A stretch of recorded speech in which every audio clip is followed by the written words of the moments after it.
Do you think that sharing your story has helped you, or has it been a hindrance? I never intended to share my story. Almost 9-year catfish, which in the last 3 years became a relationship. It was somebody that knew me. Your cousin had catfished you for all this time. Did you ever ask her why? She didn't even say sorry. She destroyed my life. If you pitted her against me and I was to point the finger at her, everyone was looking at me like I was crazy. The question is, how could you not have seen it?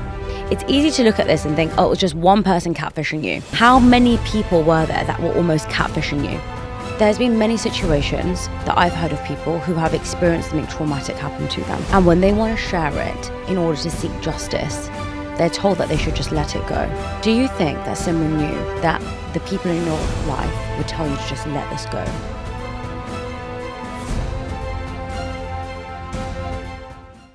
Hey everyone, and welcome back to another episode of Millennial Mind.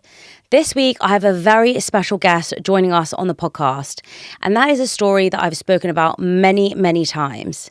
Today, Kirat Assi sits down with me to really talk through some of the questions that we have from listening to her podcast and from her Netflix show, Sweet Bobby. This is a story around catfishing, deceit, and deception, and I really urge all of you to have an open mind when you listen to this conversation, to have empathy and compassion, and to also really listen to both the podcast and watch the Netflix series before you watch this episode. Because unfortunately, we're not able to ask every single question and every single detail that happened within those 9 years. What I am able to do is ask some of the questions that some of you have been wondering. So before we get into this episode, I'd really be grateful if you could press the follow, like, and subscribe button so that I can bring you more episodes like these and bring on even bigger and more inspirational guests on the show so that we can learn and grow together. Thank you so much for always supporting me. Let's get into this episode. Kirat, hello. Hello. Welcome to Millennial Mind. Thank you for having me. I have waited a very long time to have this conversation with you, and I am so happy that you have come on the podcast.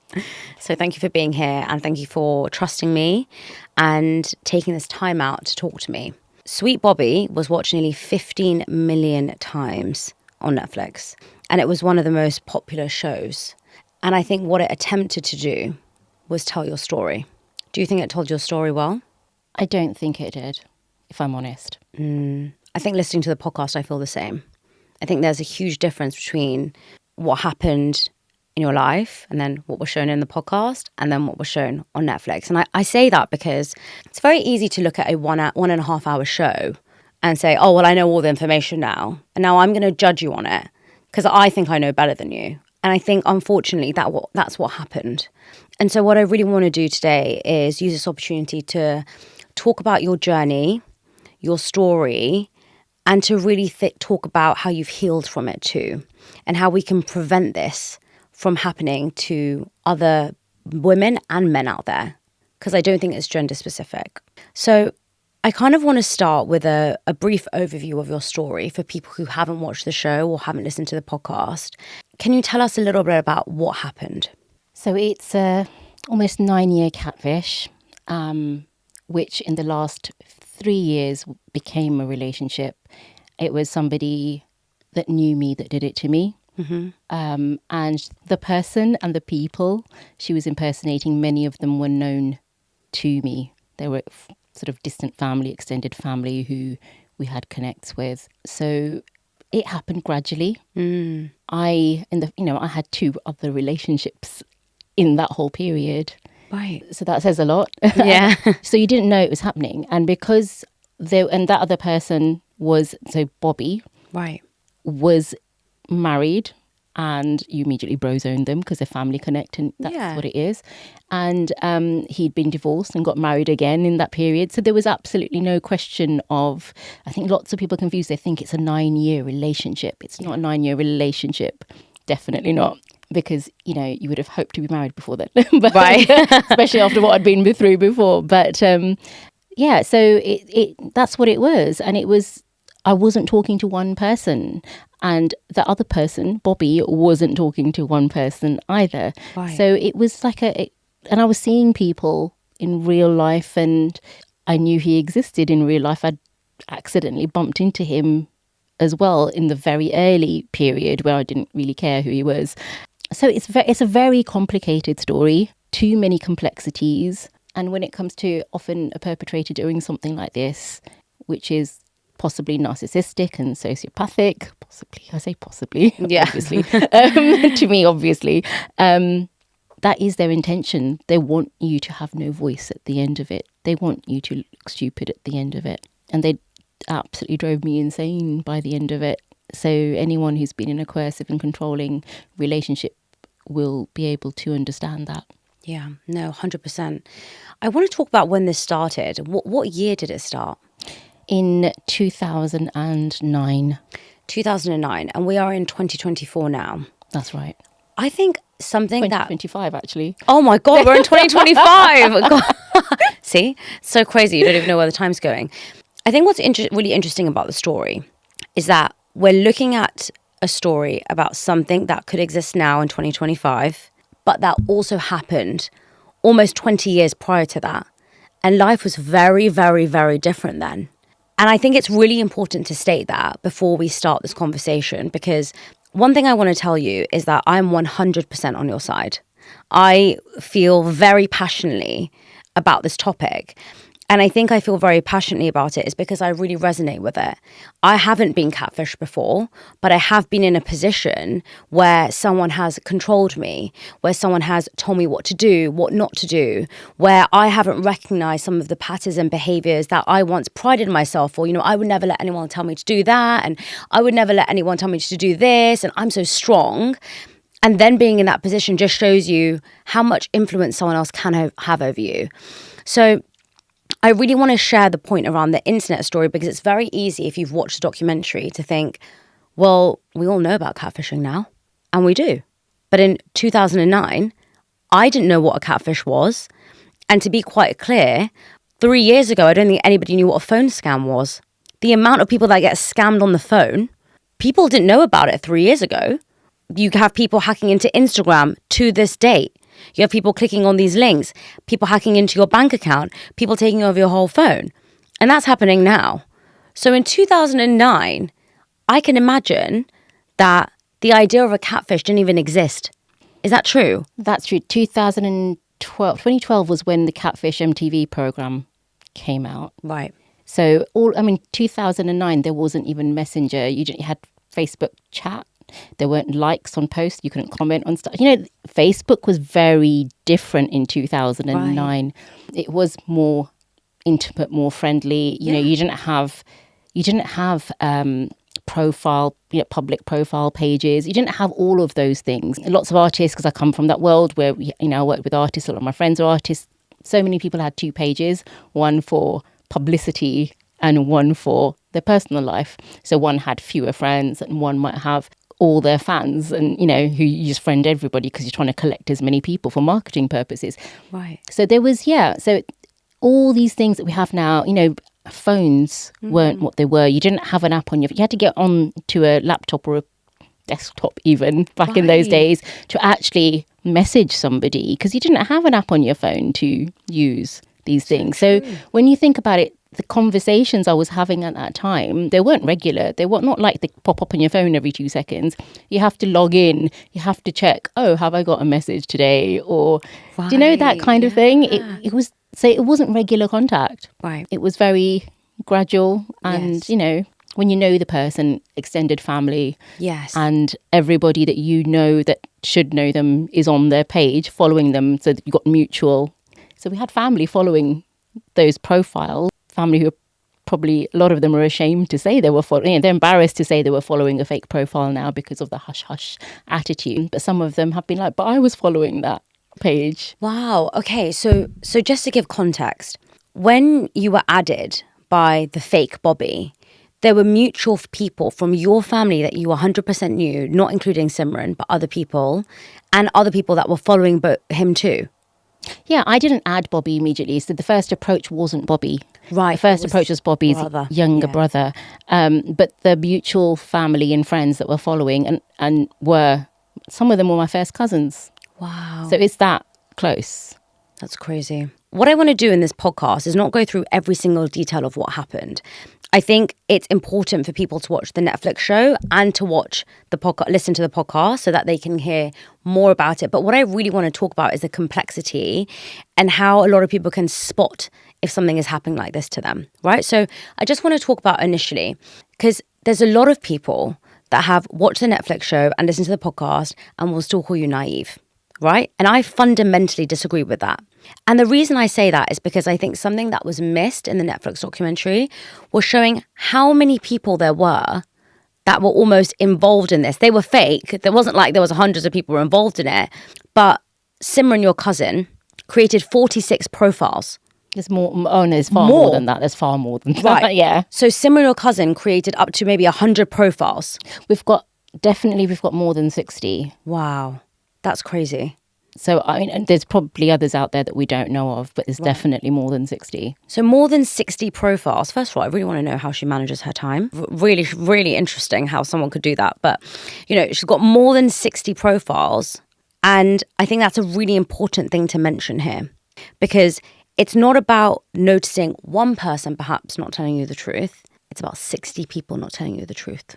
That's absolutely right. And I was constantly cross-checking things. So when things started getting weird, which was much later, we're talking about 6 or 7 years in, where things started becoming unbelievable, or things were when things were happening when I wasn't so involved. So I was seeing things happening from a distance, or occasionally having chats to say, oh, that's a bit strange. Or I might say to one of his friends that, why is everything going wrong? Kind of, you know, how can somebody have such bad luck? Right. I remember asking, I was at a nugget keeping in Southall, so and I was speaking to one of my friends who's, you know, very deep into the faith, and we were talking about this, and I was like, I know this one person and he's got all of these things going on with him, and how does it happen? So I was just having like, you just wonder. Right.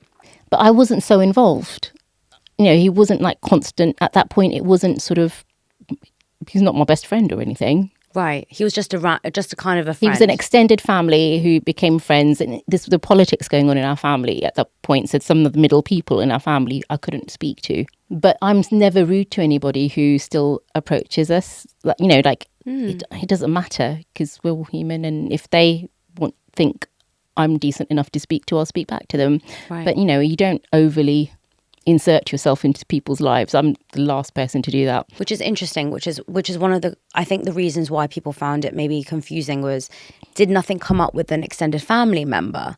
What we're not recognizing is perhaps sometimes you're not that close to that person to ask them, oh, hey, I started talking to this guy. He's kind of my friend.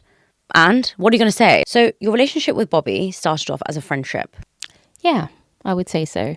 And I think, like, I really want to mention the Facebook part, because there were lots of people who I spoke to on Facebook or MSN that I'd never met. So many. Everyone did. Everyone Constantly. does. And I think now it's very different, though, because now you have so much access to so many different people.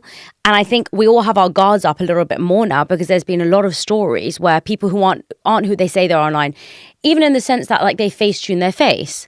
Or they say that they're 6 foot when they're actually 5 foot, you know? So there's a lot more information that we have now about a person when we're speaking to them.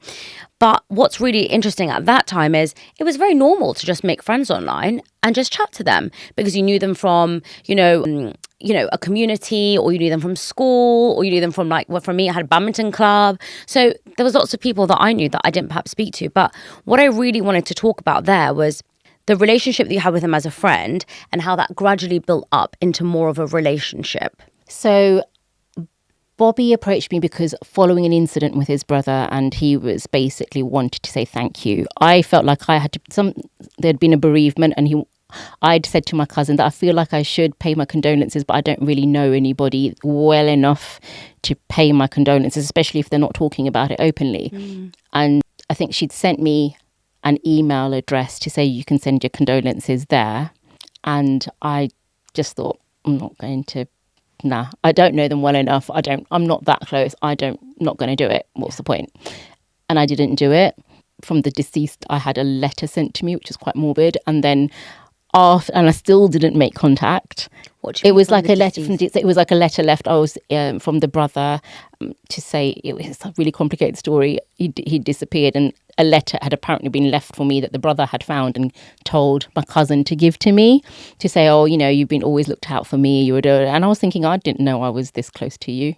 Do you know? Like, you think I didn't realize I meant this much to you, but it was like sad because he was a little kid. To me, he was a kid. Yeah. Anyway. I still didn't do anything about it. I still didn't go, oh, thank you for sending that through. I didn't do any of that because I was like, that's done. Right. And for my cousin as well, I felt for her. I was like, that was her boyfriend. And I didn't want her to keep opening up those wounds, and I just left it. Right. So I didn't do anything. Then a few weeks later, I got a Facebook approach from Bobby to say, thank you so much. And given that I should have given my condolences, you're put in a position where you feel guilty. 100%. We're like, I'm so sorry I didn't reach out to you before. Yeah, thank you. You know, like, that whole, you're put on the back foot. So so that's how the communication started. But I didn't, again, I'm so cautious. I've had to download all my Facebook conversations and everything, obviously for all the investigations that have been happening. But in those, you find other conversations where you have so many, you must have had them yourself, so many approaches from weird guys at the time. So when you go back to 2009, you're like, hi, how you doing? And I'm like, sorry, do I know you? And this is what I mean. I'm so cautious online. I've always been private, despite being in the media world, despite being a radio presenter. How did nobody talk about the brother not dying? That's the conversation I try to have with the aunt. Right. That bereavement, like we asked. But then my cousin said, yeah, my mum called them too. And, so once you get to the elders, once you start involving the elders, and she said, my mum did this, and they were supposed to be close family friends with them. And when you think, okay, well, her mum did that, and she got that response. And so, yeah, we shouldn't call. Yeah. So you kind of don't question it, do you? So you moved from kind of a friendship. You were talking to him for how many years as a friend? 5.5, 6, 5.5, yeah, something like that. And within that time, you actually bumped into him randomly in Brighton, right? It was actually only a few months after we first started talking. Right. So I think we first started talking in October 2010 and then March 2011. So in that period, there hasn't been very much conversation. Right. He has told me about separating from his wife and being upset. And, sometimes people just vent, don't they? Of course. But again, I haven't shared anything much about myself, and I've tried to be that. Well, maybe, your parents have a point, or try to see the side of the coin. Right. And just being because obviously I know it's family. So I don't ever want to be seen saying she's the troublemaker. She gave him that advice. So you be very careful. You just be very kind of polite. And the conversation, I've got to be saying, had always been respectful. Right. Up until the point that it started getting bad. So I didn't even know where he lived at that point. So when I went for the hen weekend in Brighton, he was the last person I expected to speak to, because I didn't even know he lived in Brighton. So to see a Sardar, a turbaned, tall man, walking across a club in Brighton, and for you to recognise him. And again, from his pictures, he was with one of his friends that I recognised as well. So he wasn't alone. His friends are ginger, and they were together. And obviously I recognised him from the profile as well. So it was definitely him. It was interesting because that was a point I think people found very confusing, was you saw somebody and they didn't recognise you. And I really want to clarify this with you. When you see somebody in a club, and I've had this experience, people have said hello to me and I'm like, who are you? I don't remember you, right? And I think the point that we mentioned in the beginning around Facebook and how different it was back then, it's very, very important here, because like you said, you're not messaging constantly. It's not always on your phone. And I think what's really interesting is that so often when you're talking to somebody and they give you a little bit of coldness, I personally am just like, all right, whatever, then I'm going to leave it. You're being annoying, I can't be asked. Yeah. And you walk away from it. In your situation, when you saw him and he didn't recognise you, did that set any alarm bells off in your head? Or did you just think, okay, he's just being weird and let me walk away? I didn't think he was being weird. It was I think about 2:45 or 2:45. It was towards the end of the night. Right. He was obviously drinking. Right.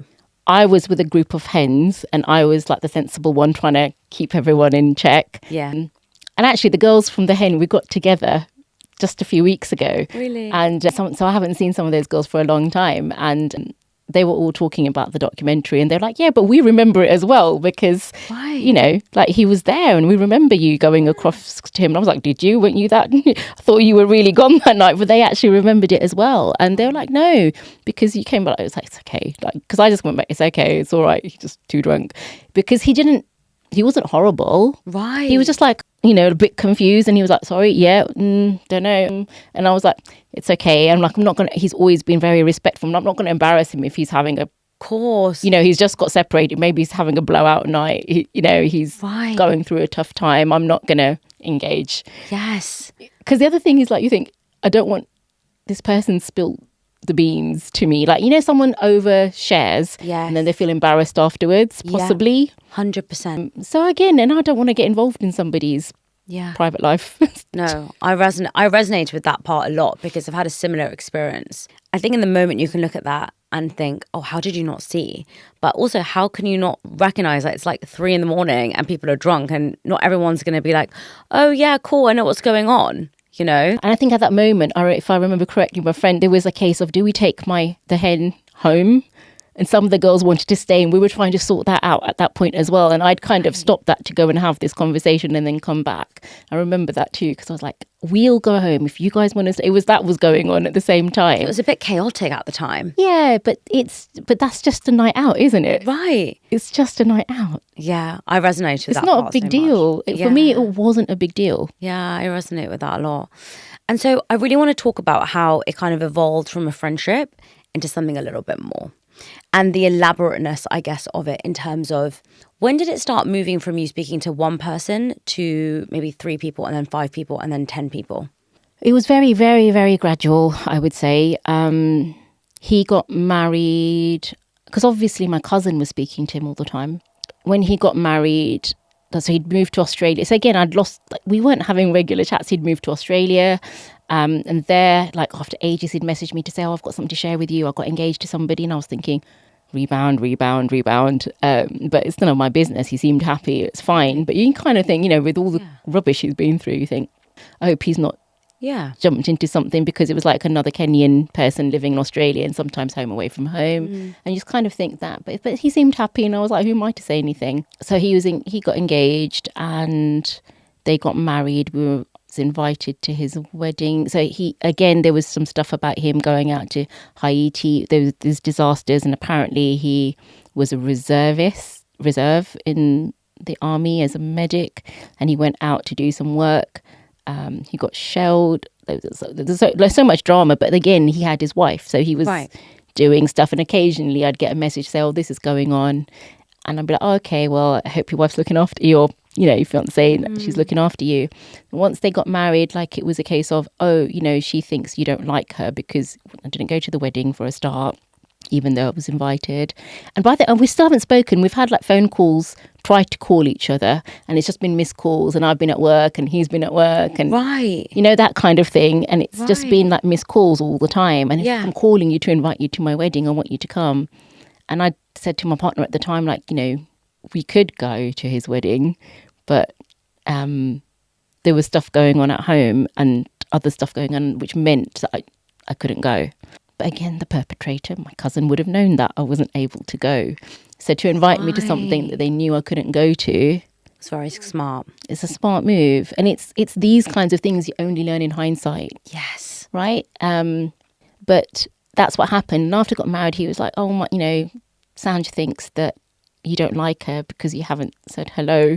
And I'm thinking, oh, I'm not that close to you. I didn't come to your wedding. You're married. Like I have a kind of a rule with my friends where I don't really, if a male friend gets married or has a partner, you don't call them after a certain time. Right.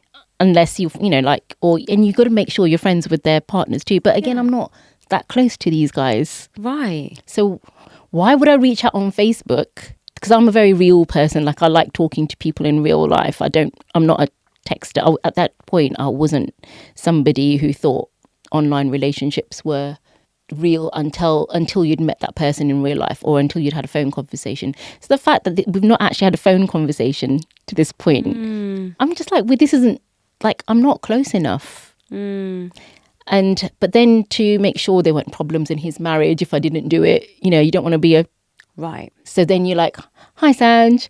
Sorry, I didn't mean to, whatever. You know, I didn't mean to not contact you. I don't want you to think anything, that I don't like you. Bobby said, you know, you're thinking this.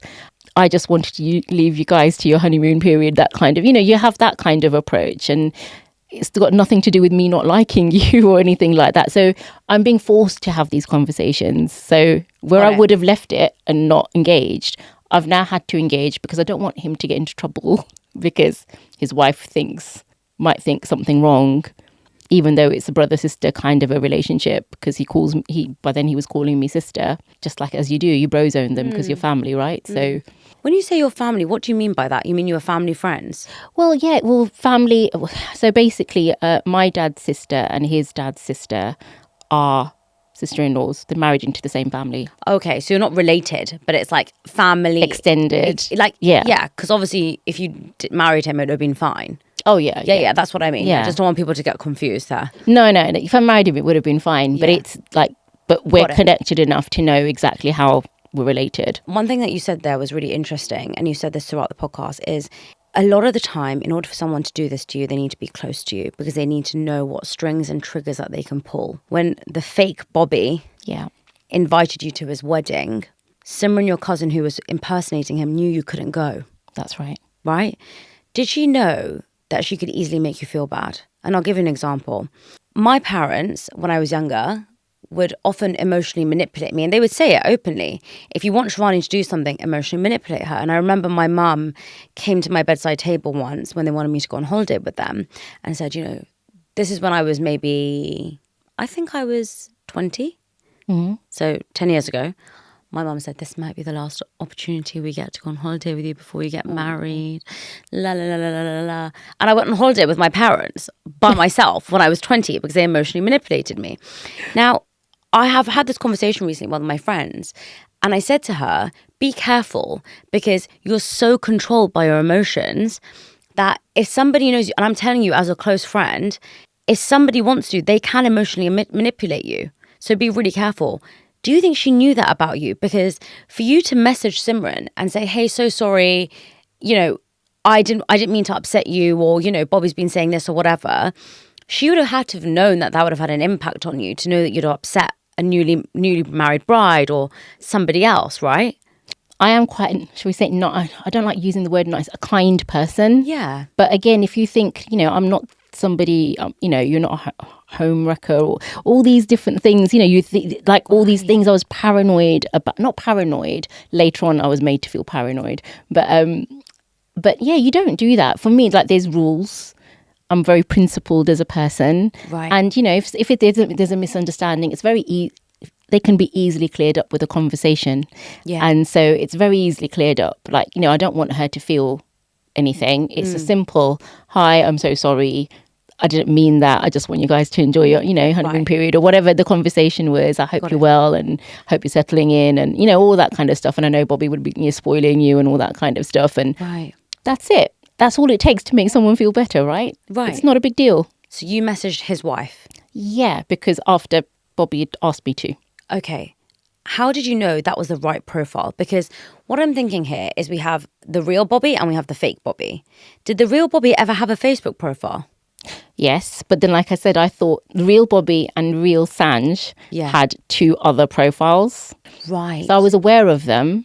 But then because at that time, a lot of my friends had two profiles and they had all the same people on and less on the other profiles. They had more on these ones. Right. And I was like, that's why I never thought I was a close friend to never be on those profiles at the beginning. So I'd always in the back, like at that point, it was very normal in my circle, especially for people to have had two profiles. So I didn't think anything of it because there were less people on those profiles and they seemed more private, but you could see the duplication. Right. And they weren't necessarily all open either. But I just, again, I'm not somebody who collected friends either. So it didn't offend me because I didn't feel close or anything like that. So I just, I was aware. And because on the other profiles that I was talking to, because real people that I knew that were close enough on both sides were mutual friends, and Sanjay's as well, slowly these people were being added on those ones as well. it's fine, isn't it? And you know he got married. I've seen the wedding pictures, so it's not. So the wedding did happen? Oh, yeah. Wow. So she's obviously stalking them. And then posting it on the fake one? Yeah. Got it. So the wedding happened. What happened after that? Did you, all three of you, remain friends? Did Sandra also say that she wanted to meet up with you, or?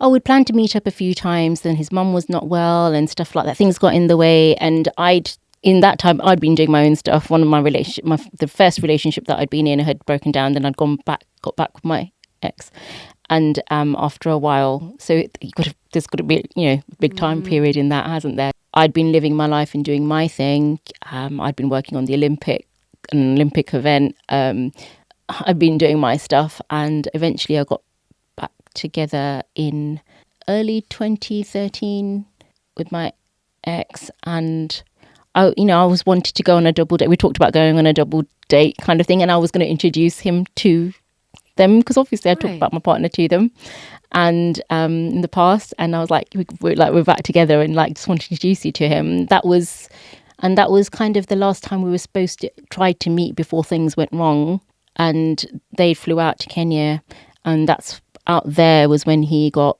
supposedly shot. Right. And again, I only saw that because it came up in my feed while I was doing my radio show. So somebody else had tagged Bobby, and I don't know how, it was just by chance. I would have seen it sooner or later probably, but it just happened to be that I saw it while I was in my radio show, because I used to use my Facebook for some of the listeners at that point. So I would be logged in on one computer, and the messages would come in on my Facebook from listeners, and it came up on the feed, and I was like, what the hell just happened there? It was somebody else who I didn't know that posted and tagged them in saying, my friend's just been shot, he's in hospital, and if anybody's got any further information, please contact. It was something like that, and I was just going like, I'm in the middle of my show, I can't, like, you have you've been speaking to this person for a few years, it still gets to you just because you haven't met them face to face. Of course. It's like, what the hell's just happened, Yeah.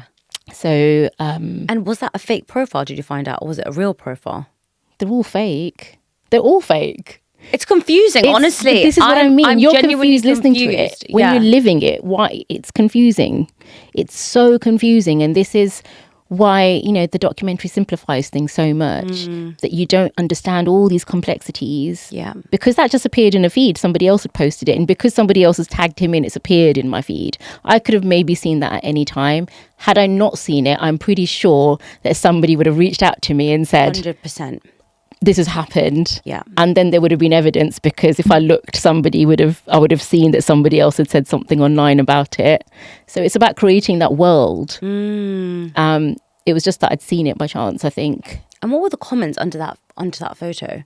Because you're saying that there was mutuals that followed both your profile and the fake Bobby's profile. Yeah. So what were the mutuals who weren't involved in this catfish that had just supposedly added both profiles? What did they think of it? I don't know, because I didn't speak to.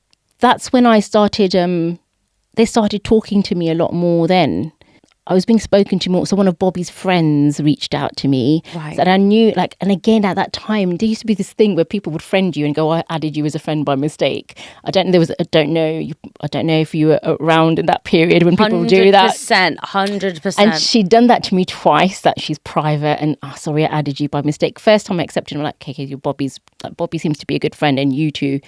You could see him and this person, they've been on holidays together on their feed. Right. So you can see the two couples had been on holidays together, so they've got to be close. Right. So I was like, okay, I feel like I can, he talks about her sometimes, and she's obviously a good close family friend, and obviously his wife trusts her as well. And so I'd added her, and then she apologized and said I'd added you by mistake. And I was like, okay, no, doesn't bother me. And whatever. But then that same friend had approached me after he'd been shot to say, are you okay? I know you're close to Bobby. And I'm thinking, you're like, okay, what am I supposed to say? You got to say the right thing. 100%. You can't be like, well, I'm not that close to Bobby.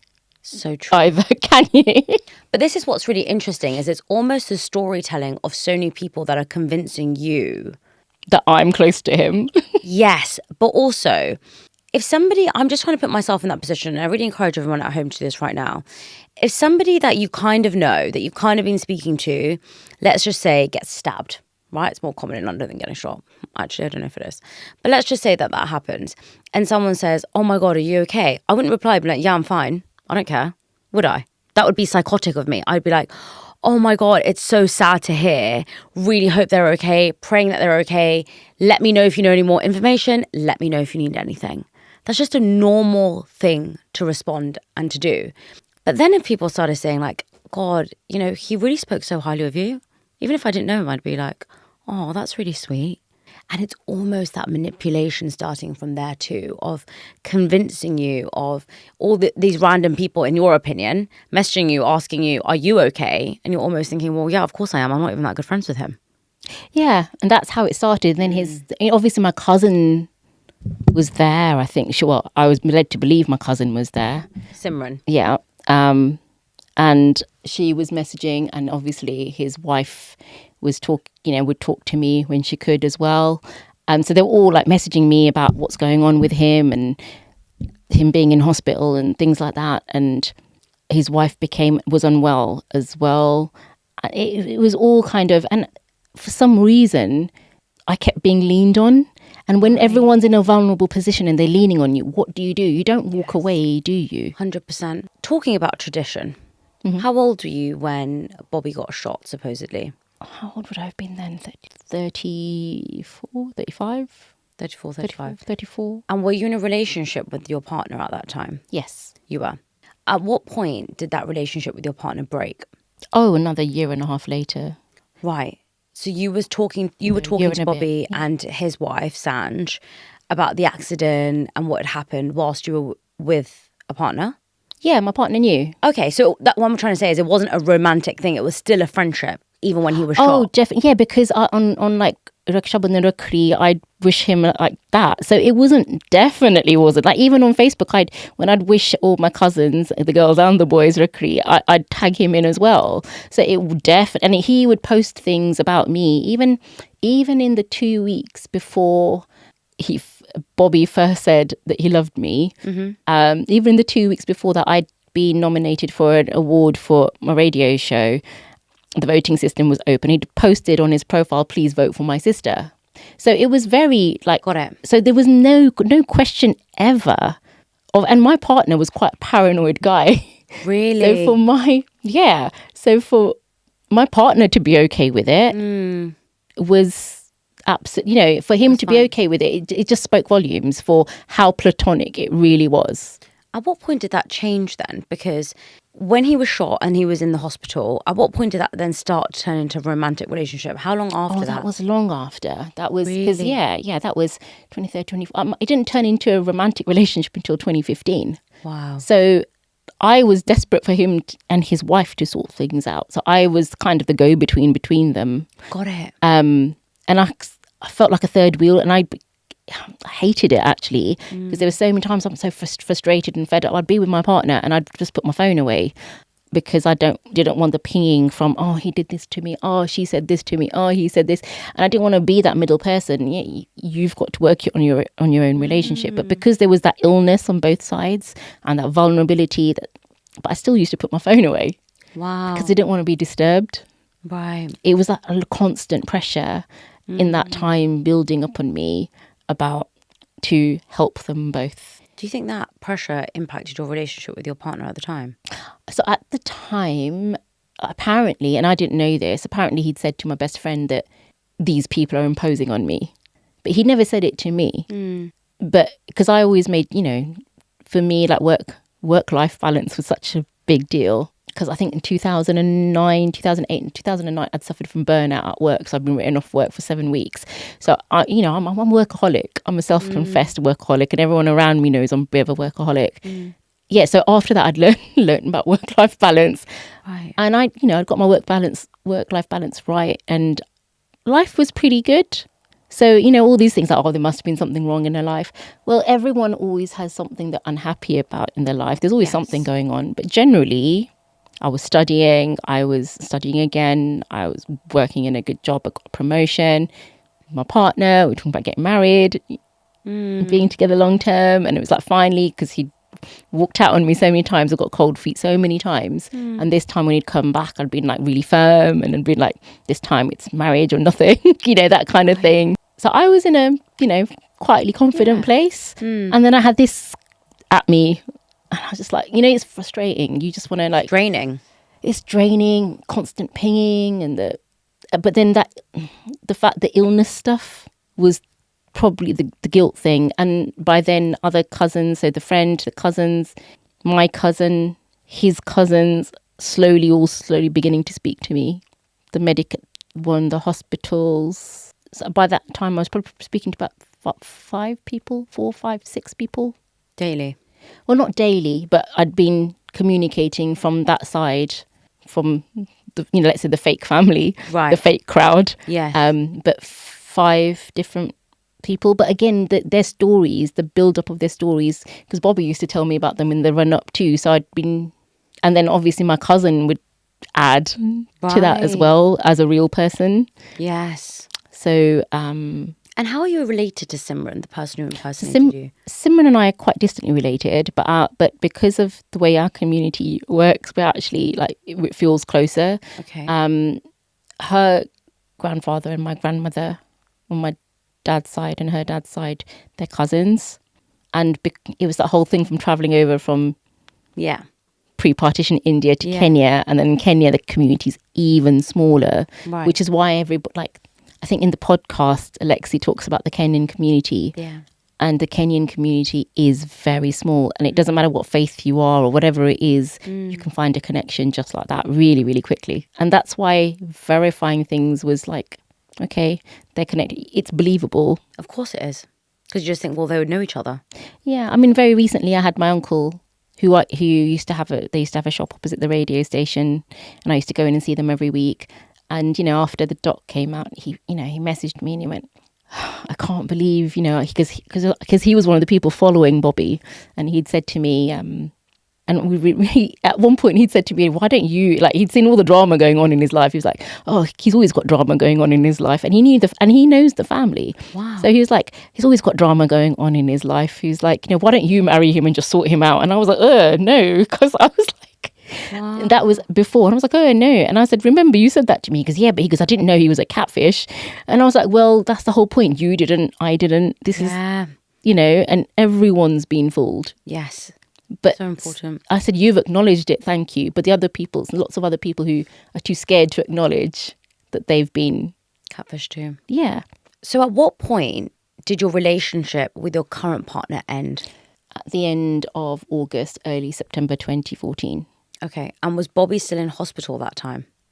Bobby had been out of hospital and then he went back into hospital at the end of October that year. Okay.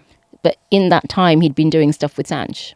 Got it. He'd been looking after Sanj, who'd been unwell. And, again, he'd been gallivanting. And so they were separated. And I didn't know what was going on because I wasn't trying to engage at that time. So I didn't know the ins and outs of what was going on. So all the ins and, he'd disappeared, he'd come back. This witness protection stuff had started at that point. It had started. So there was a first period where he disappeared and he was in witness protection then. And I didn't know that. But again, I don't know the ins and outs of what goes on in their family. So when people talk about this whole witness protection thing, it was like, again, I'd had nothing to do with it. And I wasn't, it's not my business to know. It was just awkward. There would be one day he'd message me from a new profile saying, Sanj, said that I should thank you for, whatever. And I was like, yeah, okay, that's it. I just... So at what point did it then change then from you kind of knowing each other as friends on Facebook, but then, I guess you treating him like a brother or tagging him in those rockery posts? When did that relationship, the friendship kind of evolve? I think for me, it didn't.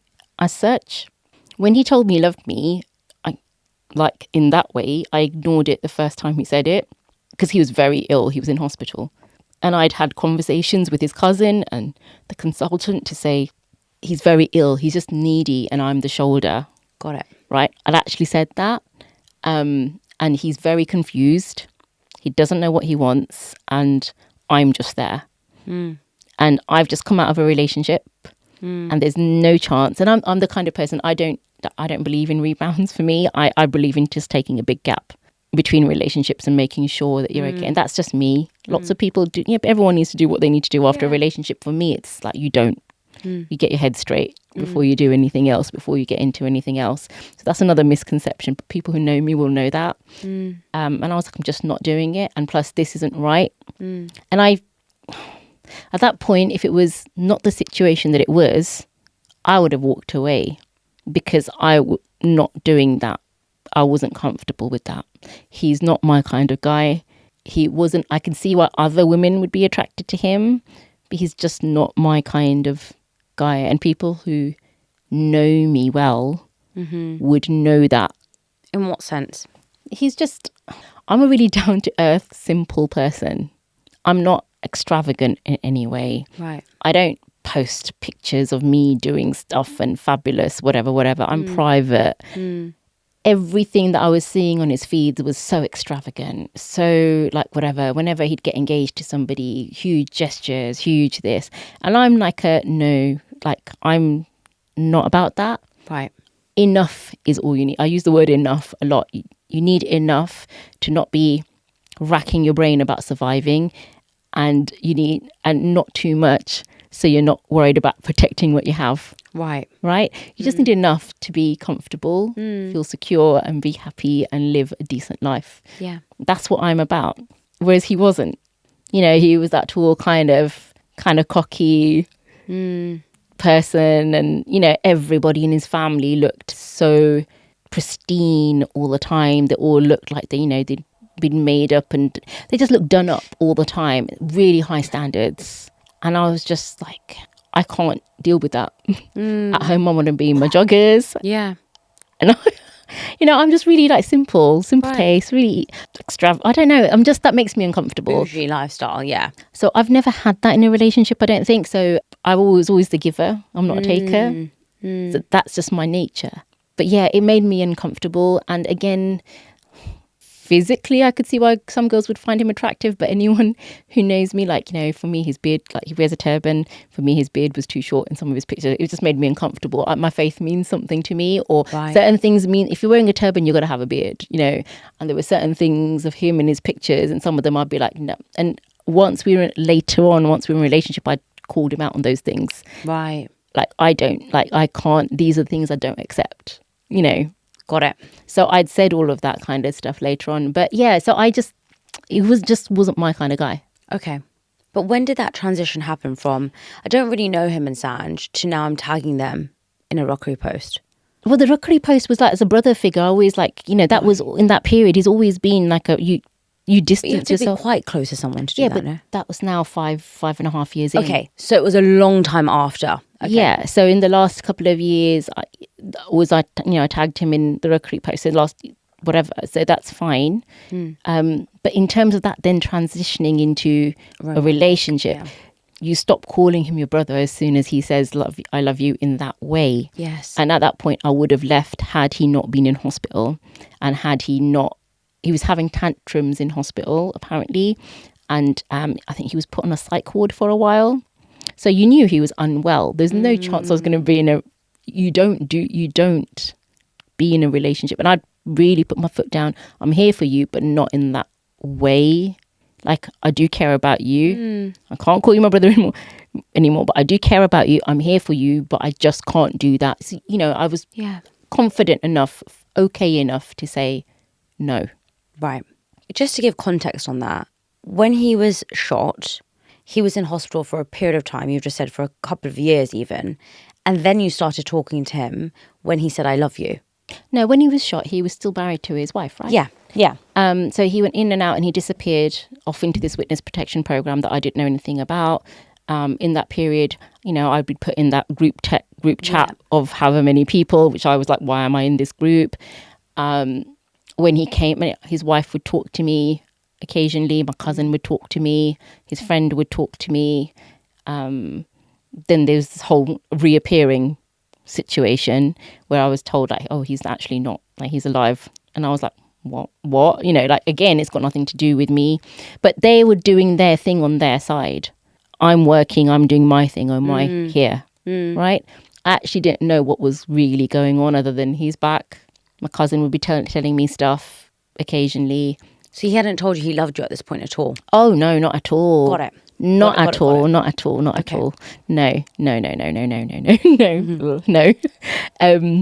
That didn't happen until like a year and a half, 2 years later. Right. So, he was meant to be, so he was supposedly in this hospital for a year and a half, 2 years. No, he's gone out of hospital. Then he's with his wife, right? Oh, and then he's gone back in again. And so this is what I mean. It's so complex. It's very complex. It's so complicated to tell. There's obviously he's got complications from whatever happened to him there as well. But I don't know because I'm not. That's for his wife to know. That's for his family to know, not me. Yeah. And plus, he's a medic. He knows what he's doing. Yeah.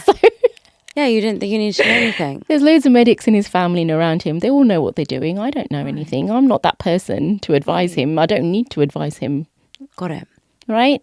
So, and I'm doing my thing at that time. I'm living my life. I'm continuing what I've, if you see my pictures at that time, I'm doing the torch event, Olympic torch event. I'm doing stuff. I'm still doing stuff in my life. For me, I'm still living a fairly normal life still. It was only like 2 years later when he's then gone back into hospital again after arguing with his wife, who apparently wasn't his wife anymore. And again, I don't exactly know when that happened, but it's something to do with him going to that witness protection program. And I didn't know anything. That I can't now call him brother. But you still care.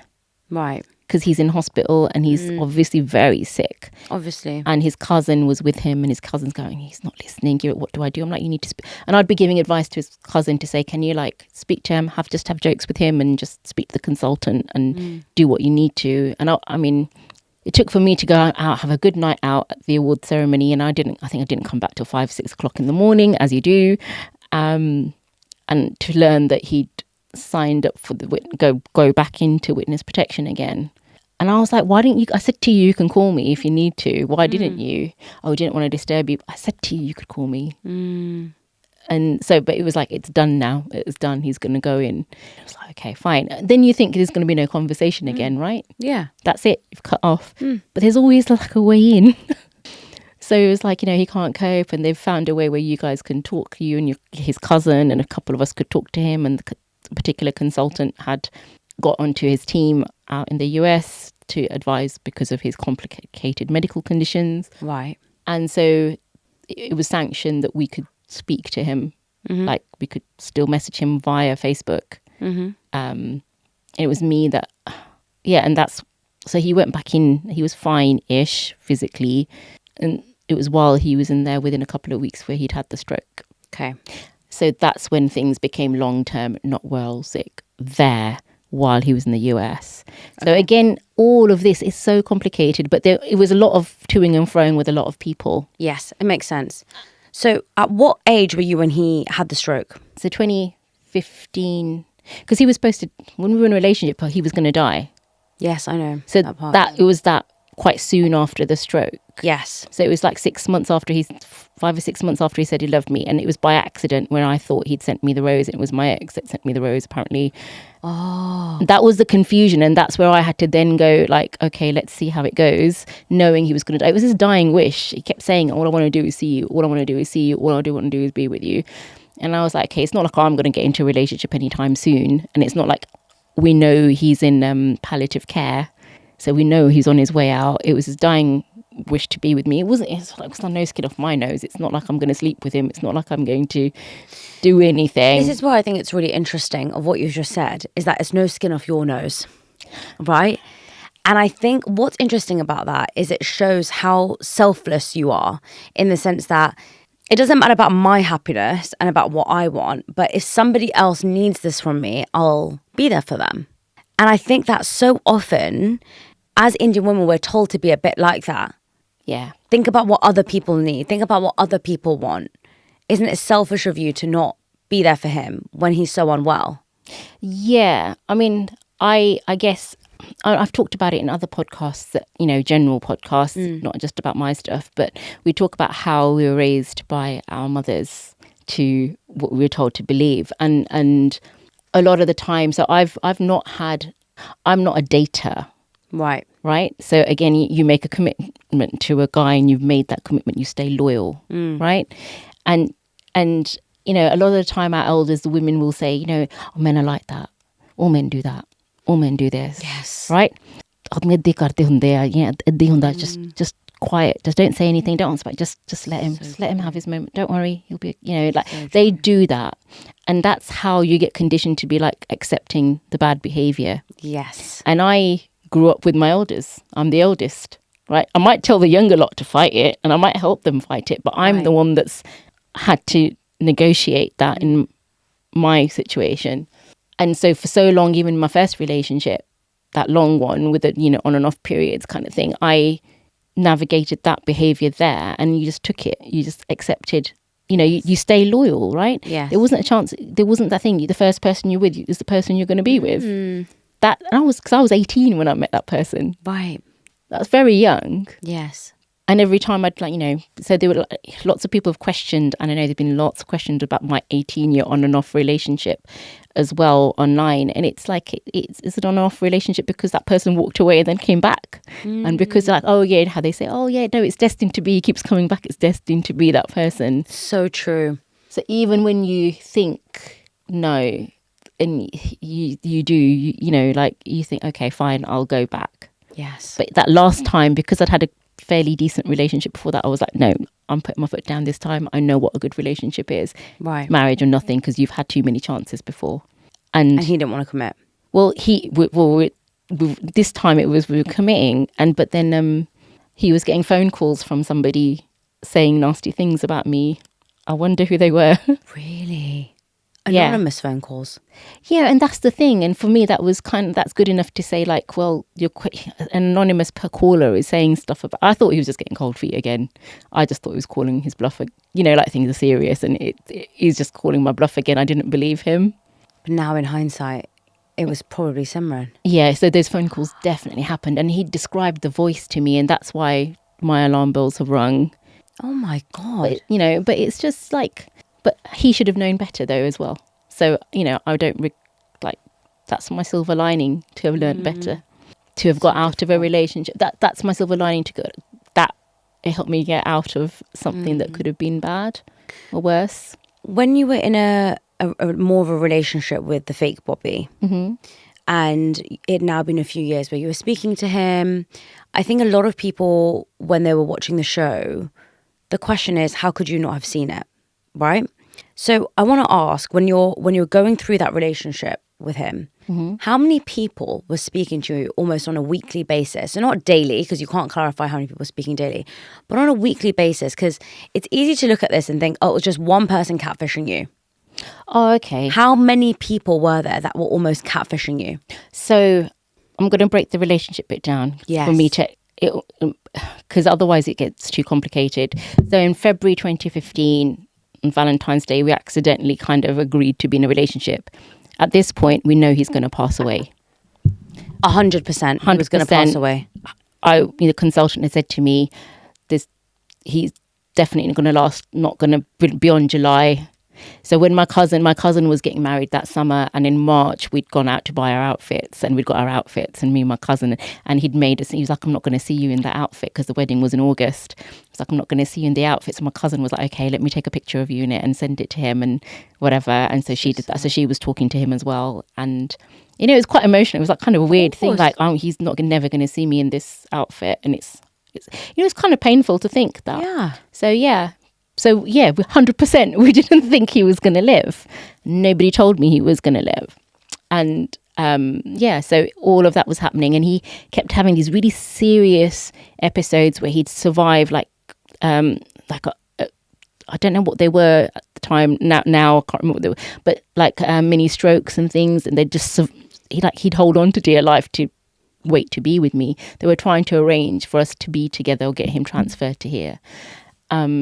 So all of that was happening, and it's like, you know, because like I said, I knew he wasn't going to live. So that whole thing was, you know, it's only going to be a few months of putting up with this, and you know, he's not going to live, and at least he'll have died knowing he was loved, and cared for. That's it. That's all it was. And the last time something bad happened to him, I was like, I can't deal with this pressure.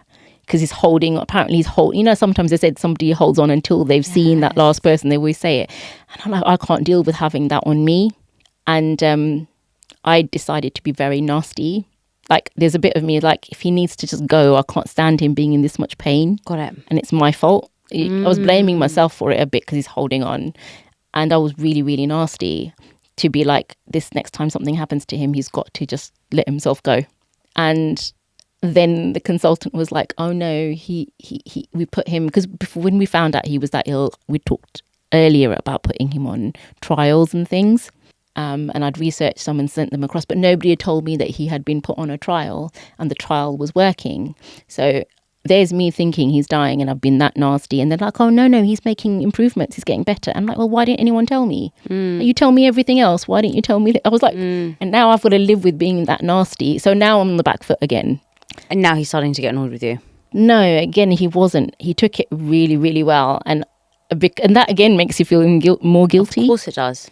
So you be nice. And then we find out that, you know, from because it's only been a few months since he was still in a relationship with his ex, or trying to sort things out with his ex and stuff, who had been not nice to him as well since stuff. And I'd been trying to navigate everything. You know, he was like, oh, she's having my baby. And I was like, what? Like, how? And they're like, oh, you know, that last night before I went to hospital, I slept with her and she must have got pregnant. And I was like, okay, if you count the months back, it makes sense. But he goes, that's why I overdrank, and that's why I ended up in hospital, because I felt guilty because I loved you so much, and I felt guilty with her and I slept with her. And I was going, oh my God. See, this is why I always say you never know what happens between two people. I was literally, and at that point I was like, I'm ready to leave the relationship. It's only been a little while. I was ready to leave. Had you told your family about the relationship at this point? A little bit later. It was like a couple of months later. So you hadn't told them but they know what's going on. Okay. Yeah, so they know what's going on. Okay. And they know he likes me and all that kind of stuff. But I wasn't sure. Again, he's ill until I didn't think he was going to live, right? So there's no point in having that whole thing. So he's just told you that he's made his ex-wife pregnant. I think this is the difficulty in the Netflix documentary. It kind of looked like, from the Netflix documentary, for what I remember, I've been a homewrecker. That's what I got called. Yeah, I did see feedback, but I didn't think that, if I'm honest. I just thought the documentary was, he got shot, he told you immediately, then within that time you were talking to him, and then after that he said that for 2 years he'd been in hospital, but then he'd had a baby. So it didn't seem logical as to how he could have had a baby. Does that make sense? For me, it wasn't logical to me either, because I was like, how? What? I thought you guys were talking, at that point, I thought you guys were talking to me every day, because she was crying about you. You were like, I don't want to go and see her. But then I'd be like, if something happens to her, you're going to be, you know, so they'd go and see each other every night, and whatever was going on with them. I don't ask. I was busy doing what I was doing. I didn't want to involve myself. But then when he went, so I don't know how she was doing this, but then it, like, when I counted the months back, I was like, oh my God, that does fit. Oh, it did fit. So it fitted. Yes. October, November, December, January, February, March, April, May, June, right? She's going to have a baby now. And she finds out she's pregnant, a couple of weeks later she has the baby. And he's all over the place. And it was coming up to my cousin's wedding at that point. And yeah, it's just having to navigate that. And I was like, do you know something? You can have everything you want. Now she's got your kid and your family have got a grandson with your family surname. You've got everything you want. And, you know, once upon a time, you really loved this woman. I was trying to convince him, you really loved this woman. You don't need me. You didn't have feelings for him at this time? My feelings weren't, like, strong. I cared about him. Like, you don't know what the sexual chemistry is. Yes. You're caring about somebody who's not well, somebody who thought you were going to, you know, that kind of thing. That's not, you know, all this stuff when people say that that's not the first thing that's on your brain, like mind, when somebody's so unwell. You know, so it's just like, you can go back to her. But then when he makes a choice of, like, later on and the months that followed, he kept choosing me over his son, kept choosing me over his family, kept choosing me over everything. And he's respectful and kind to me throughout. Right. And then come October, when his wife turned up with him, even then he chose me. There were some difficult periods where he said, I felt feelings for her. And I was like, go back to her. I said, she's got your son. You're in the same place together.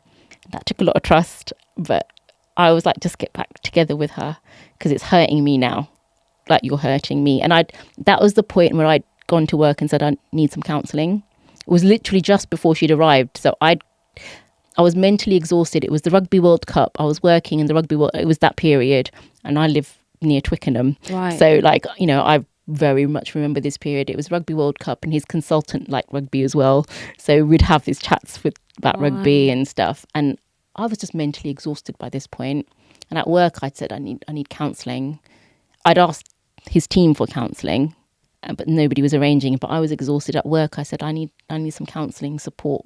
So I had one counselling session at work without telling him. And as soon as I told him, he was like really upset. I've done this to you. Oh my God, you know, don't, please, I'm here for you. Talk to me and all that kind of stuff.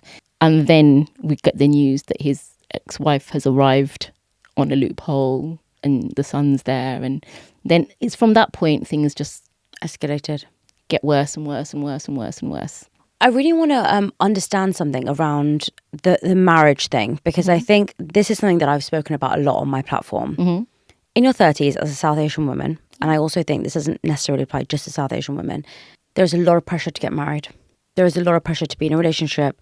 There's a lot of pressure to have settled down, as people say.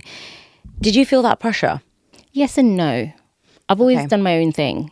Like I've always refused to see Rishte and that kind of stuff because I was like, I always felt shopped for. So, you know, it's like being shopped for, you're like window shopping, and it's that kind of thing. And so I always did that whole thing right from the beginning, where I kind of just did not agree to that. It didn't work for me. It works for some people and I don't write it off for other people, but for me, it didn't feel right. So I've never done it that way. And here I was being made to feel that I should do the right thing. And it was like, he does the right thing in the right way. And, you know, again, he was the kind of responsible person on his side of the family before all of this happened. So he was very much painted and being aligned with values, cultural values, and knowing when to behave, how to behave in the right place. And so the marriage thing, I didn't feel the pressure. I did, you know, like there were things going on in our family. So I didn't really feel that pressure, but I've always wanted to be married. So it's not, there's a difference between feeling the pressure or just wanting that for yourself. Can I ask why? I've always wanted to be a mum, and very early on, and my uni friends and my friends will say this, I've always been the one that got out of uni, wanted to get married pretty much immediately, have kids, and then have a career after I brought up the kids. Because like in your late 30s, early 40s, you can still start a career. Right. So I was always that way, kind of inclined. Okay. And that didn't happen. But I still wanted kids, and I want someone to grow old with. Yeah. I want that life companion. Yeah. I've seen people in my family who've chosen not to get married, and I sometimes look at them, it doesn't mean that you don't go out and do things, but there is a loneliness you see in them. Right. It's all right for me now, I can go out about, but you know, when you get to like 60, 65, and you think, that's sad. And I don't want that for me. Yeah. And I don't think I should, you know, but I've always wanted that from the very beginning. Yeah. So sometimes your plan doesn't work out quite the way you want it to work out, but it's okay. You find another way, right? But that was one thing I noticed when I was watching the Netflix documentary was from my perspective, I think there was a very big importance on marriage that was very subtly tied in. Yeah, I was disappointed in that because I at the very beginning, because I'm not your typical Asian woman, right? Probably, I'm two extremes, right? I'm probably more traditional than most in some ways, and then I'm the most not traditional in other ways. Yeah, and I don't compromise in the middle, so I'm not that person who, you know, used to come home. I come from the era people like get changed before they came home, and you know that kind of. I never did that. When I was young, I wore shorts when it wasn't okay to. My dad let me because I didn't sexualize them in any way. Yeah. I wore shorts. I've done whatever I wanted to do. You had that freedom. No, my dad was very strict. Really? I fought for myself. Right. If I wasn't doing something wrong, then why wasn't it okay? I think what you just said just now about I wasn't either or. I spoke to Jay Shetty on my podcast a few weeks ago, and he said that every single one of us is a paradox. Yeah. And what happens is we don't want to fit into this one narrative of, oh, I was this typical Indian girl, for example, or I was X or I was Y. And I resonate with you as well, because I'm traditional in some elements and I'm also not in so many others. And I think when people try to push me into one of those categories, I also don't resonate. So I think it's really important to share that I think so many of us are paradoxes and we perhaps don't even know. One thing that I found really interesting, which was a difference between the podcast and the Netflix show, was in the Netflix show, it kind of ended when they found out that Simran, your cousin, had catfished you for all this time. Right? Did you ever ask her why she did it? Oh, yeah, I screamed why at her when she came to confess. And did she respond? No, it was always like, the only thing she really said was, I mean, she didn't even say sorry. It was like, it was all me. And then it was like, I ruined my own life. Fascinating, honestly.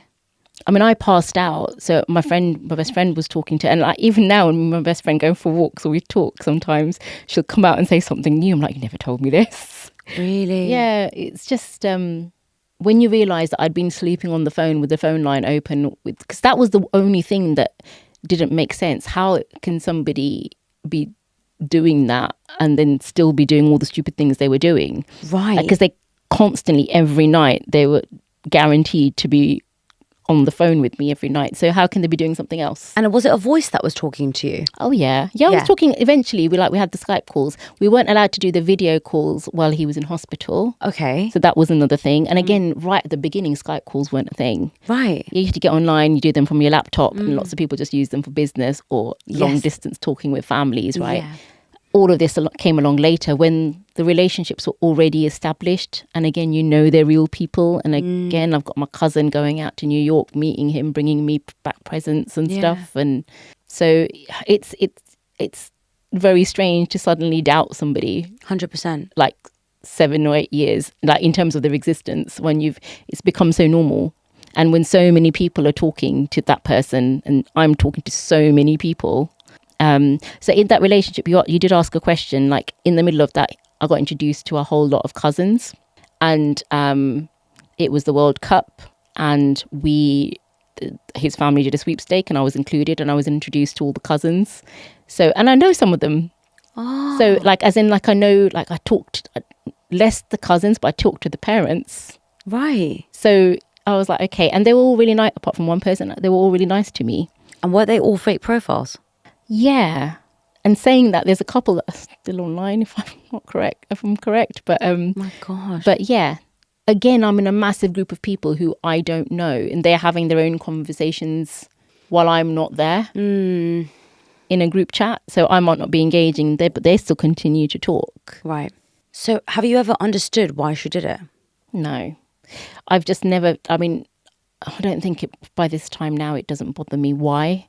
Because no reason that person can justify the extent they went to, because that's time consuming. That's, you're probably, Did she ever ask for money did Bobby ever ask for money from you? No. So, all those kind of red flags about fraud and this and that, yes.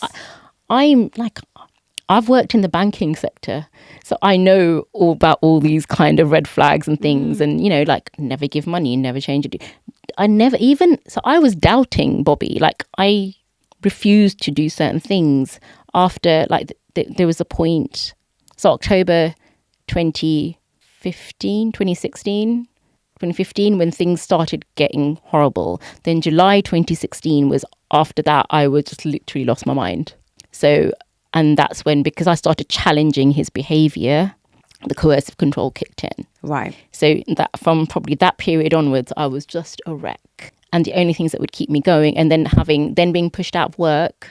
Yes. Which, me being a workaholic, that was the only thing that would save me from going insane. But then not being allowed to be at work was another. Because you were so burnt out and feeling so unwell. Yeah, my manager had said to me, like, you're like, oh, but this is the only thing that's saving me from going insane. I need my work. And then once you're sitting at home and then you've got all this crazy time to be like, what do you do? And, sometimes Bobby would be on the phone with me all day. Oh, God. And it's like, how do you believe that could be that person who's got a job in the city? How old was Simran? At this point, she would have been in her early 20s, mid 20s. And you've never understood how she did it in terms of the time. I'm fascinated to understand that part. That's the bit I want to know. And when the civil case ended, I was really upset about not finding out the how, because I don't think it's just for me. I think everybody has a right to know how. Yes. We need to know, the police need to know, everybody needs to know how this is possible. Yes. And it's even more possible now with AI and everything that we've got. And I can't imagine AI being around in 2009 and going through this. Do you think someone else helped her? I don't know. I she's obviously been talking to a lot of people as herself or as a fake person. Right. I don't know. I'm not the only victim. So in the podcast, we hear Bobby's brother. I mean, they don't touch on it in the documentary at all, which really upset me, actually. But, Bobby's brother had exactly this happened and he actually dated her. Yes. So she had done this before. Oh, exact same thing. It obviously started. I mean, to have all those profiles already ready before even the first approach to me, means that something's been going on before even the first approach to me. And we know there's another victim as well within the family, even closer to her. And then there's a potential other person that's come forward to say, I think I'm that person's victim as well. Wow. So you don't know, like, where does it stop? In the podcast, you also hear that she did something similar at school. Yes. It's where does it, we don't know where it starts or where it stops. And it's interesting, she was head girl at school, which I found really fascinating. To us, she's always been the brain. In the family, she was a good, quiet girl who was the studious, quiet girl, the high achiever. that typical good girl. Well, now we know what she was being quiet about and doing in her room, messaging everyone constantly. How do you think that? The amount you have to study, then she's gone off and she's got her graduate job. And all this time, when she got her job at Barclays, I remember buying her earrings and meeting her and, like all those things. I was so proud of her. Well, did she have a job at Barclays? Yeah. Absolutely. I mean, just recently I met somebody who sat next to her at work. So it's like, yeah. So, do you think that sharing your story has helped you or has it been a hindrance? I never intended to share my story. Just because with the civil case, because the police didn't do what they were supposed to, and I needed to be able to talk, to be able to say anything or justify anything, because I was finding doors were shutting on me because I couldn't explain the gaps. I couldn't explain things. I couldn't explain why she portrayed me as a loser while she was high flying. She destroyed my life. And so if you pitted her against me and I was to point the finger at her, everyone was looking at me like I was crazy. Because look at her. Good family, good job, all, loads of prospects. And I'm the loser at over 10 years older than her. And suddenly I'm the loser, having been flourishing, just a couple of years before. So it's like, what's happened, So I was having the finger pointed at me. So I needed something to be done. And the other thing was I was looking over my shoulder. Over this period, you could understand, she suddenly got loads of data on me. She would have data from my family. She's been talking to my family. She's been talking to my friends. At what point, when I talk about her, is she going to use that to threaten me? Right. It's like the equivalent of this is revenge porn. Yes. Right? Yes. Now, in our community, it doesn't have to be porn. It can be any gossip that you spread that you want to weaponize. You can use anything and weaponize anything on the internet. And in our community, you can weaponize anything because our community loves it. Yeah. Yeah, let's not pretend they thrive on gossip. You just have to create doubt. That's all you have to do, and that's damaging enough. So I instead of explaining myself, I had to go silent. I had to find, with the help of Amritman, who's actually my client. Yeah. I then pursued the civil case. And, when I went in, the lawyer asked me, like, why are you doing this? And I said, we all know, like, internet fraud, all of this stuff goes on all the time and victims can't speak. Revenge porn, all these things happen. And I said, I haven't sent any nudes. I haven't sent any dodgy videos. I haven't sent money. Right. I wasn't on a dating app. I'm a lot older. So, anybody I do meet now, I am going to tell them exactly what happened to me. So they have to, accept me as I am. Yes. I'm not scared of that. I can't hide it behind me. So I'm like, what have I got to lose? If this can set some kind of a precedent to help other people when they come to you, then great. And he said, would you like to do something, to maybe talk about it openly? I'm like, maybe later, but but the idea was I just needed to get I wanted the police case to be reopened. Got it. So that was my focus. It was never about money. And again, he said to me, like, there was a lady who had something awful happen to her as well, where the police hadn't helped her. She kind of held my hand through the civil case. And we talked about what the focus of my case was. What do I really want out of this case? And it was, I wanted a public apology. It's not about money. It's not about anything else. All I wanted was a public apology, which I didn't get. Hold on. Can I ask you why a public apology and not a private apology, explaining the how? Because I'm just trying to think, in that situation, I would want to know the intricacies of exactly how someone had done it. No, I wanted those things too. Right. But if I could have one thing, right. So the question was always, and Lindsay, who's absolutely lovely, she, would talk about like when they're, and this was going on during COVID, so I couldn't have these meetings face to face either. But if I had to focus on one thing that I wanted more than anything as an outcome of the civil case, was I wanted a public apology. How come a public apology? Because a public apology would be her stating what she'd done to me, and that she'd done everything, and what she'd done and why she'd done it, and all that kind of thing. That would be like, it's not on me and how I've been so stupid. It's about her saying what she'd done. Right. And that would be on public record. Did you feel that people were saying that you were so stupid and it was your fault? But that's why when I tried to explain stuff right at the beginning, and even going into the police station, trying to get a crime reference and getting them, it took me 4 days to do that. And it took a female officer to understand. And even then, after that, nothing's been done. My IOPC case is still open. That's been open since March 2020. It's crazy what we're learning about on this journey, about how they process these things and how they behaved.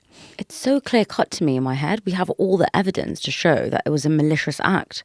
Yeah, but it's fascinating. It's yeah. And I have had so many people reach out to me, say the police didn't do this, my stalker's still out there, my this is still out there. Like I have people from all different, like contacting me for lots of different reasons, following the podcast. And that's what I wanted, so that I could be like, this is what happened to me. That's why I wasn't working for that period. That's why there's a gap in my CV. That's why I looked like a loser, because I was being abused. Yes. And the other thing is, abuse can take place online. And strong people can be abused. Yes. All it does is for someone to know what your vulnerabilities are. And when you're just being in a relationship makes you vulnerable. Yeah. Right? If you want to have a full relationship, you have to make yourself vulnerable to your partner. 100%. And I think the people who say, well, you're not able to see it, or how did you not notice? Love is blind is a phrase that is so common, because a lot of us, when we are in a relationship where we do feel love, we don't see everything. Like you said, the term red flags wasn't even existent until about 5 years ago. But the other thing is, when I was finding out things, what I needed was for him to come face to face. I didn't want him to, there were times where I just tried to cut the relationship off, yes. Yes, so many But in the last few years when I was being abused, I was trying to work things out. So I'd learn something. And then instead of, I constantly confronted him with lies I found online. Because I was told not to be online. He was like, don't look online, because Sanjay's posting stuff, which was the real Sanj posting stuff that I was seeing. Or me, because I'm really resourceful. I find things online. The first time I found it was because I did his family tree for him. I'd done mine, and we talked about mine, and he talked about his family so much and how he missed them, that I did his for him. Yeah. And that's when I was researching them, because they'd all been on this chat, right? So I'd use the profiles that I'd found on my chat, and sometimes I wasn't using the profiles that were in the chat. I'd just type their names in and search them. Got it. And then I'd find the other profile. So I'd be questioning all of this, and that's when I started questioning stuff, and things started getting abusive. Then I was asked to be offline. Then my account started to be trolled, and stuff that's always been there that my family can see started being used against me. I was being abused, but that I was literally being abused. Like, I think it's in the podcast you hear some of the messages and some of the nasty things that are said to me, but it's far worse.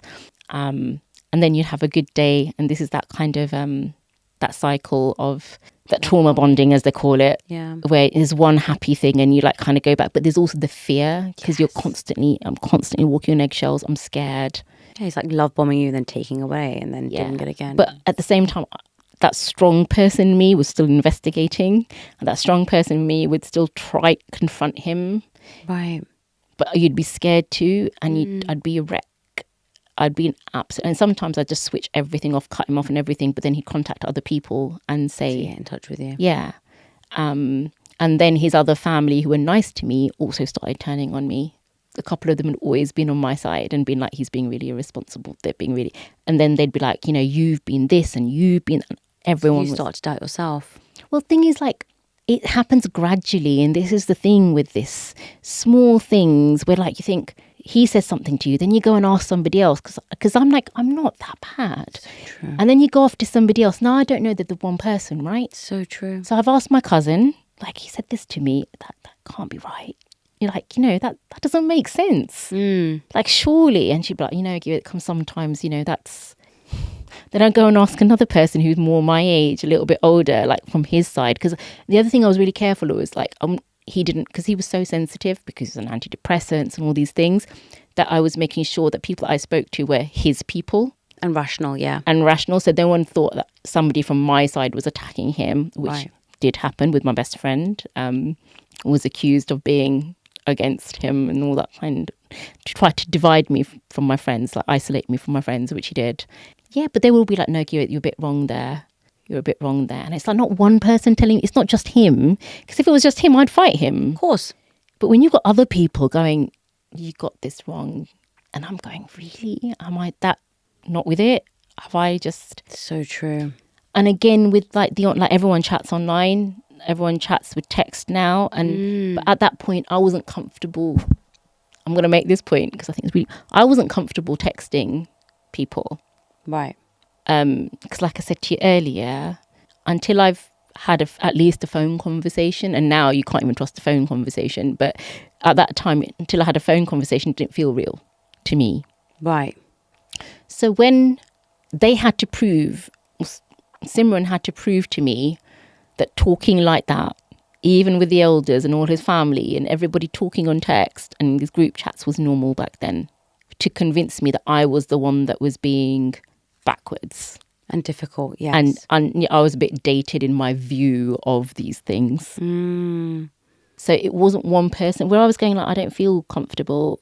It was like legitimizing, this is the way things are done, you're a bit behind. Yeah, come on, get with it. That kind of thing. Whereas I'm just super careful online.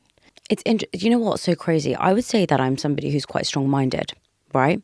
And I had a situation last year where I was very certain around something, and I had someone constantly telling me something for a few months. And it got to the point where I then started thinking, is that true? And I knew it wasn't. And I remember in that moment thinking, this is how someone else can drive you absolutely mad if they are just constantly persistent and they are constantly telling you the same thing and they're not going to let go. It can really drive you mad. And it really made me think about this thing when I was walking. Whenever you're walking, the only people that can trip you up are the people who are close to you. Someone cannot trip you up if they're far from you. And so it's so important to remember who you are allowing in your space, because they can save you or they can trip you. And it really made me think last year when I was going through this thing of, I can't let that person in my space because they are constantly telling me this narrative. I'm starting to doubt myself. And I think that's why I resonated so much with part of your story, of all of these nuances that I think aren't explained that much in the Netflix documentary, was that people will think, oh, you have to be sure of yourself. And I myself would clarify myself as someone who is sure of myself. But because I've been through an experience with someone convincing me I'm something else, if someone's constantly telling you that that chair is purple, you might not believe it 100 times. But if that's all they're telling you every single day for 2 years, you might start to think, hold on, have I got the colour of purple wrong? Because they seem to be so sure about it. And they're telling me I'm stupid. And they're telling me that my eyesight is wrong. And they're telling me that the light on their side is different. And they're telling me that the wall colour is different. And there's so many variables. Yeah. And I think that's the really most powerful part of the story. One thing I really want to discuss with you you don't have to answer this if you don't want to, was the response that you got from sharing your story. And I want to give you some context of what I mean there. There's been many situations that I've heard of people who have experienced something traumatic happen to them. And when they want to share it in order to seek justice, they're told that they should just let it go. And that becomes really different for the victim because it feels that the other person has just gotten away with it. Do you think that Simran knew that the people in your life would tell you to just let this go and to make sure you didn't call her out for it or file a police report against her or look into this deeper to help other victims? I try to do what was right for me. I'm quite adamant in that way. And accountability, I wanted her to be held to account. It's not about revenge. Anything I've done has never been about revenge because I left the justice system to do everything. Right. Haven't handled it well though, have they? No. There's other ways of handling it. When again, she was given chances through the family way to put things right, but they didn't do that. And then when the civil stuff happens, you think the idea was, she gets that first letter from the lawyers, which invites you to go through mediation and try to resolve this before it properly goes to court. And all you wanted was an apology, correct? Well, at that point, I would expect that she has to put things right because there did certain things that, while I hadn't paid Bobby money, she'd made me spend money on things I didn't need to. Got it. So there's that whole financial stuff and things like that. But she'd always said, we'll sort that out, we'll correct that. Because and obviously I'd lost 2 or 3 years of salary, right? And I'd been little things like I was always I'm never going to touch my savings unless it's for a house or my wedding, forcing me everything that you say you're not going to do. That person with that mindset, that narcissistic, sociopathic mindset, they will set out to destroy everything that means anything to you, right? But in terms of rebuilding my life, I wanted some, they were like, yeah, we'll help you. And then just went quiet. And when they realised the police didn't knock on the door, then it was just I felt really intimidated. I feel like I can't do anything. I can't, they can go out there with their heads held high because nobody knows anything. And I'm going somewhere and everyone's going, look at her, loser, right? And I was feeling intimidated and scared. And there were things that were happening that I was seeing around me where it was intimidation. And nobody else was feeling it. I was feeling it. And I spoke to some people in the family, they didn't believe me. And I went to one of my uncles who, I'd gone to him and he's a family friend uncle, but he's close, and you call him uncle, he lives across the road, and Kenyan and known to the family. And I went across the road, and again, when I first started speaking to him, he thought I was mad. When I opened my laptop and I showed him pictures of his grandkids, I'm like, why would I have these? That's when, until it hits you personally, right, until there's a personal connect, no one took it seriously. And it's just that accountability of how far somebody's gone. Because all those things, Uncle, the fact that she'd gone that far, she was, my dad's friends, knew everything about everybody. Things that were going on in my family, even in my distant extended family, we'd find out from Bobby. It's what was she doing? How did she know information before we even knew? You need to get to the bottom of it because it's scary. If you let it go, right, how far is this person going to continue? There has to be that accountability. We have to have something in place to stop this kind of behaviour. And it's not okay when it causes devastating damage to people's lives. It's not okay. It's absolutely not okay. It seems from the podcast and from what you're telling me that she had absolutely no remorse and she didn't feel bad for what she has done. Yeah, that's how it comes across. I also heard that she's now engaged or something.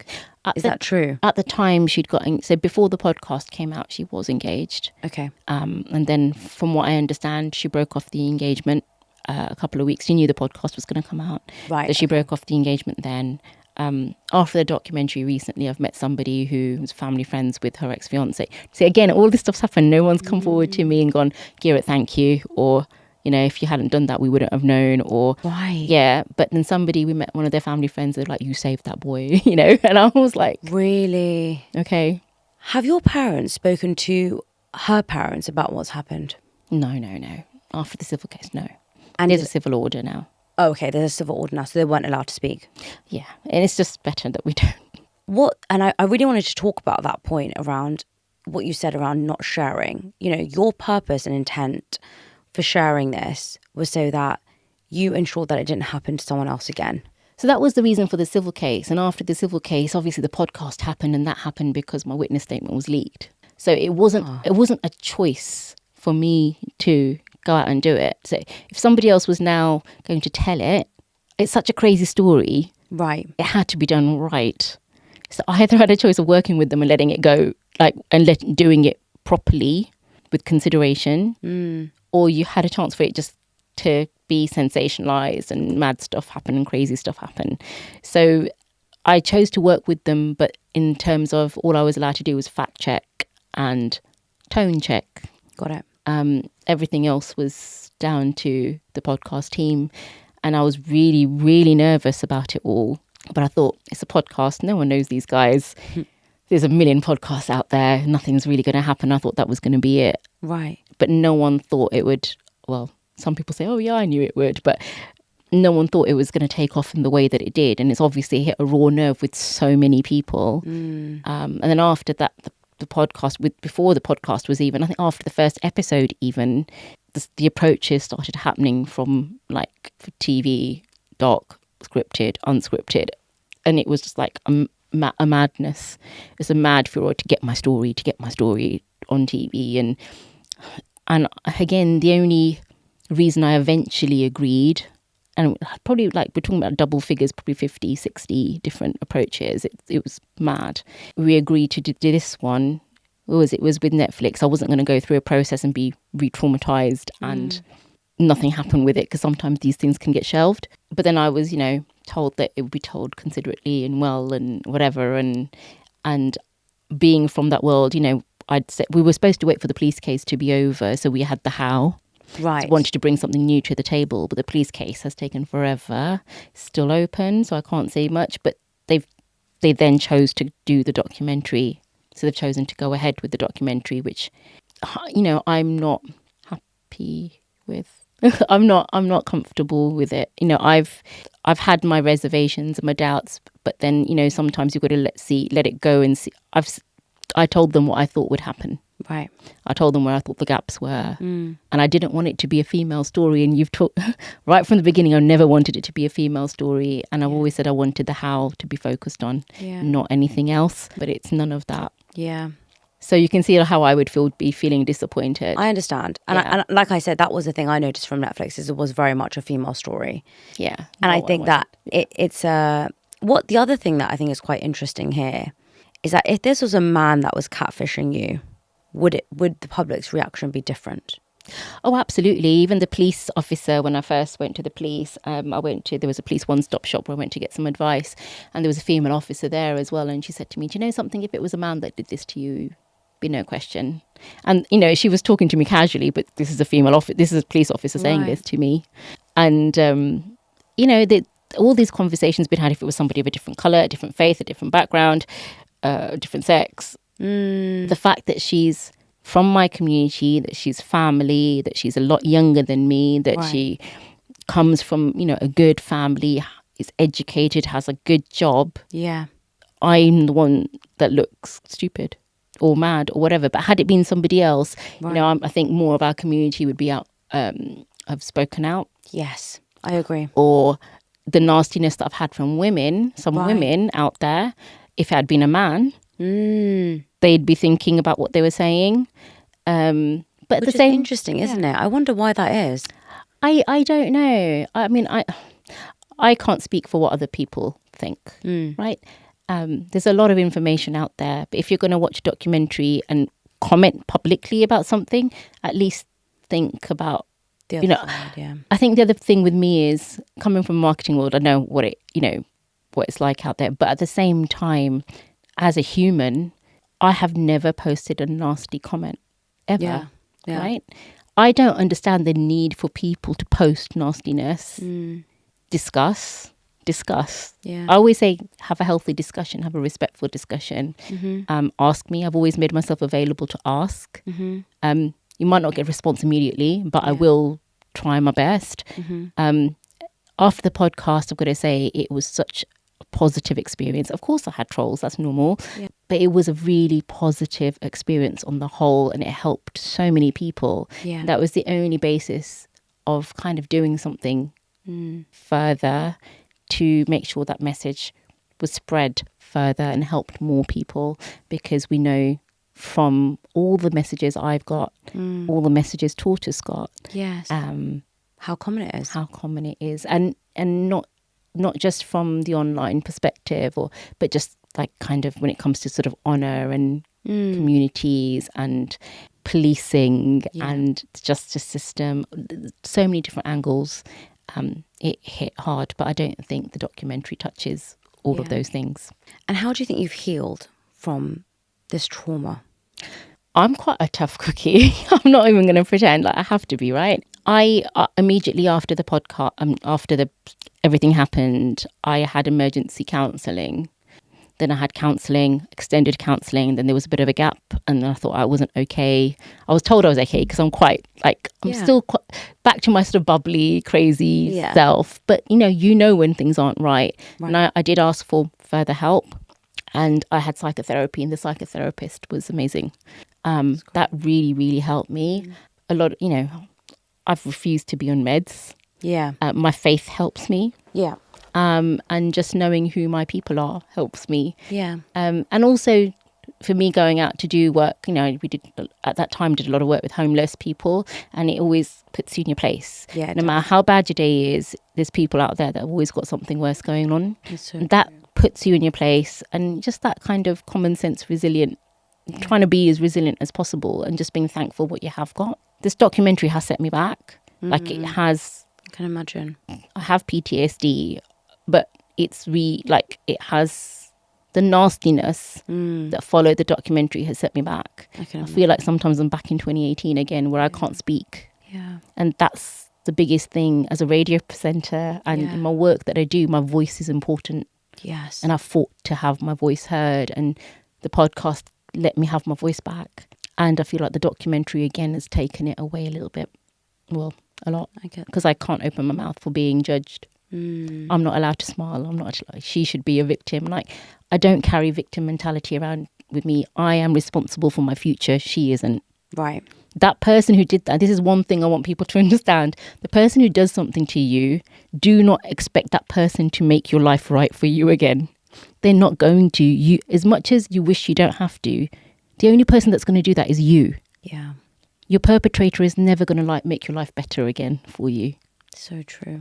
So as much as you feel anger or whatever you might feel towards that person, you can't expect them to make your life right for you. Unfortunately, you have to do that for yourself. So just get on with it. Just get on with it and find your happy place and reach for it. Thank you for sharing that. I was just about to ask you this question. You may feel like you've already answered it, but what piece of advice would you give to somebody who is struggling to heal from somebody lying to them in their lives? And that could be a relationship, a friendship. Distance yourself from that person. Protect yourself from that person. There's no point in that. I'm not a revengeful person, and carrying revenge, that's really heavy to carry. Yeah. So don't think of things like revenge. Just cut it off and focus on the good that you've got around you. Find your people, and really, I think, assess the people around you. Are they really your people? Right.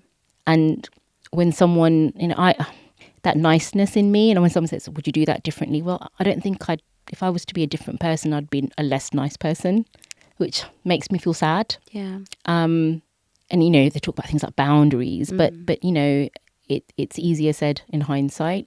Yeah. But have those boundaries then if you need to. And yeah, it's about not conforming, not giving in to when you're feeling uncomfortable about something. At least say it. Yes. And have that safe person. Like I went to the police when I didn't. The whole point of me doing this is we need to have a safe space for victims to speak up. Somewhere where they know guaranteed they're going to be listened to without judgment. Yeah.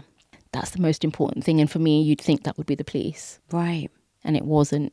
So wherever this safe space is, we need to create this safe space legally, formally, for victims to speak. So many aren't speaking. Yeah, I can imagine. But I really appreciate you coming here, taking the time out, telling me your story, and also sharing that you've created this safe space for people. So I know you've helped so many people who have messaged you or emailed you. And I'm really, really grateful for you shedding light on this conversation. Thank you for having me. Thank you.